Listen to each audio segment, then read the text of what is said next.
আজকে তো বোলপুর সাব ডিভিশনের 26 তারিখ।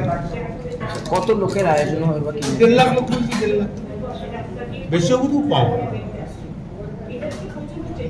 ওটা বোলপুর শহর জুড়েই হবে? হ্যাঁ, ওটা বোলপুর শহর জুড়েই হবে? বোলপুর শহর জুড়েই মিছিলটা হবে? হ্যাঁ, সে তো বুঝতেই পারছেন বোলপুর শহর এখন যা পরিস্থিতি, তা 1.5 লাখ লোক আছে মানে তো বোলপুর স্তব্ধ হয়ে যাবে। এর পরবর্তীকালে বাকি মিছিলগুলো হবে, তাই তো? না না, এখন তো ধরুন 25, 26, 27 তিনটে সাবজেক্ট। বোলপুরে কবে হবে ডেট? বোলপুরের ডেটটা কবে? 26 তারিখ। 25 তারিখ রামপুরা, 27 তারিখ শিশির। নির্বাচন যত এগিয়ে আসছে, আপনাদের কি আরো প্রচার কি আরো বাড়বে? দল তো যাত্রার দল নয়, রাস্তায় থাকার দল। যতই রাস্তায় নামবে তত দল ভালো হবে।